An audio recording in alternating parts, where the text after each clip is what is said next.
Halo saudaraku yang saya kasih dalam kasih Kristus, kita berjumpa lagi dalam program Kuasa Kebenaran. Saudaraku yang saya kasih dalam kasih Kristus, kita akan melanjutkan pembahasan minggu lalu, di mana kita akan membahas tentang kebenaran firman Tuhan. Saudara, Yesus katakan dalam Matius 5 ayat ke-6, berbahagialah orang yang lapar dan haus akan kebenaran, karena mereka akan dijamu sehingga kenyang. Saudaraku, sebelum kita akan membahas atau melanjutkannya, mari kita satu dalam doa. Kembali kami menghadap Dikau Bapa yang ada di surga, Engkau yang bertata di atasmu yang kudus. Engkau kudus, kudus, Engkau setia kepada kami. Pada saat ini Bapa, melalui Kristus Yesus, kami dalam acara program Kuasa Kebenaran, di mana kami akan membahas kebenaran firman-Mu.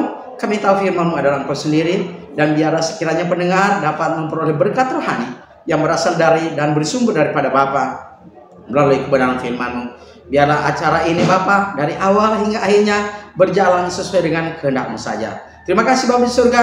Biarlah kami sebagai pendengar dapat mengkonsentrasikan untuk mendengarkan firman-Mu, agar itu menjadi modal bagi kami untuk membawa kami menuju surga yang kekal. Pimpinlah acara ini Bapa, dalam nama Yesus kami bawa doa ini kepadamu. Amin.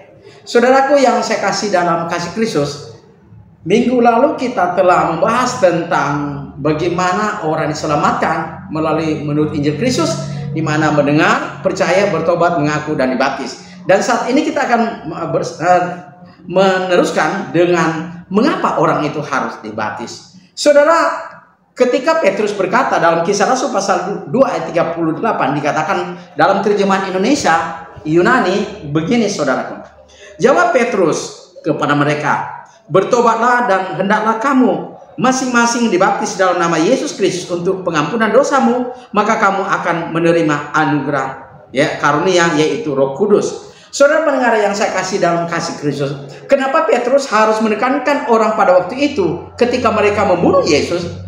Dalam Kisah Rasul 2 di mana Petrus menekankan ayat ke-38, hendaklah kamu bertobat dan memberi dirimu dibaptis masing-masing kamu akan dengan nama Yesus Kristus. Saudara, mengapa pentingnya itu dibaptis? Mengapa saudara? Karena baptisan adalah menyucikan kita dari dosa. Dan itu adalah fungsinya atau kegunaannya dan kekuatannya adalah saudara untuk pengampunan dosa. Dikatakan oleh Petrus jalan keampunan dosa.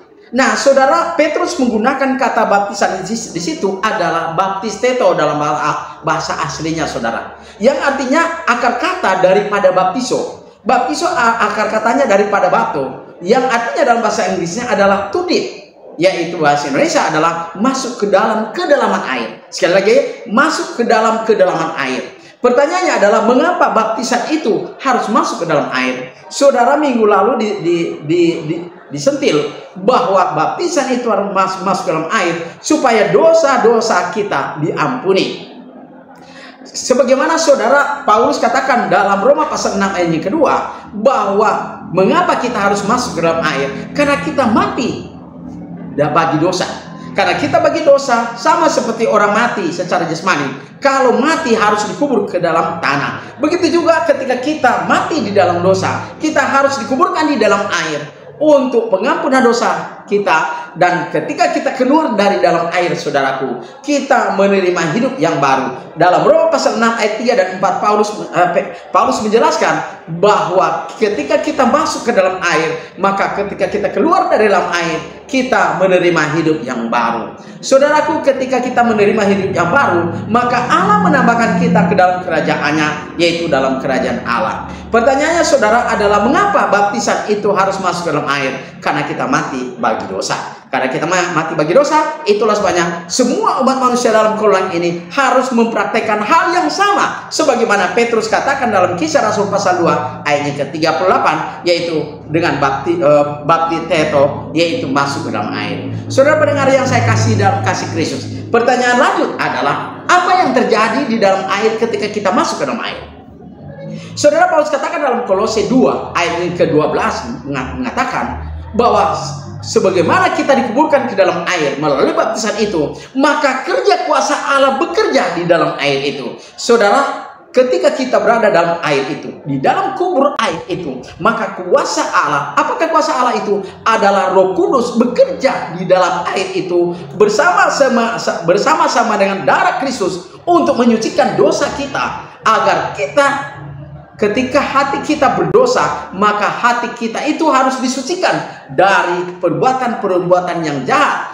Mengapa saudara? Karena hati kita, saudara, menurut Matius 15 ayat 18-19, melalui hati keluar segala pikiran yang jahat, bunuh, zina, pembunuhan, dan rencana-rencana yang jahat. Itulah sebabnya ketika kita berada dalam air, kuasa Allah bekerja di dalam air untuk pengampunan dosa kita. Artinya kuasa Allah bekerja untuk menyucikan hati nurani kita, agar hati nurani kita, saudaraku, menjadi kudus dan disucikan. Dan ketika kita keluar dari dalam air, maka kita menerima hidup yang baru. Saudaraku yang saya kasih dalam kasih Kristus, mengapa baptisan itu masuk dalam air? Karena hanya di dalam airlah kuasa Allah itu bekerja, saudara. Dan yang berikut adalah ketika kita keluar dari dalam air, saudaraku, kerja kuasa Allah menurut 1 Petrus 3 ayat ke-21, kita memohon perasaan hati yang baik kepada Allah. Itulah sebabnya ketika kita keluar dalam air, hal yang kita peroleh adalah, pertama, dosa kita diampuni,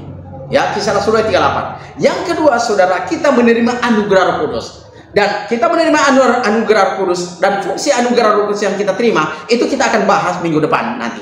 Saudara, anugerah Roh Kudus, poin yang kedua. Dan yang ketiga adalah kita memohon perasaan hati yang baik kepada Allah. 1 Petrus 3 ayat ke-21. Apa tujuannya? Supaya hati kita baik kepada Allah, dan Allah memberikan hati yang baik untuk modal bagi kita, agar kita setiap hari ketika kita keluar dari dalam air, kita dibaptis, saudara. Hari-hari kehidupan kita mengeluarkan perbuatan yang baik, dan akibat daripada kita melakukan perbuatan kebenaran, yaitu kita dibaptis, saudara. Itulah sangat penting bagi kita. Mengapa seseorang itu harus dibaptis? Untuk diselamatkan. Karena baptisan adalah untuk mencapai surga, kita harus dibaptis. Selagi orang itu tidak dibaptis masuk ke dalam air, maka pada waktu itu juga dia tidak akan pernah sampai ke surga. Kenapa? Karena Yesus mengatakan, pergilah ke seluruh dunia, beritakanlah Injil itu, dan barang siapa yang percaya dan dibaptis akan diselamatkan. Ingat, saudara, kata baptis di situ pesan Yesus, kalimat yang terakhir, baptislah, maka akan diselamatkan. Itulah sebabnya sangat penting penekanan baptisan ada hubungannya dengan keselamatan. Ketika kita dibaptis, maka pada saat kita keluar dari dalam air, kita diselamatkan, dan di samping itu kita ditambahkan Allah ke dalam kerajaannya.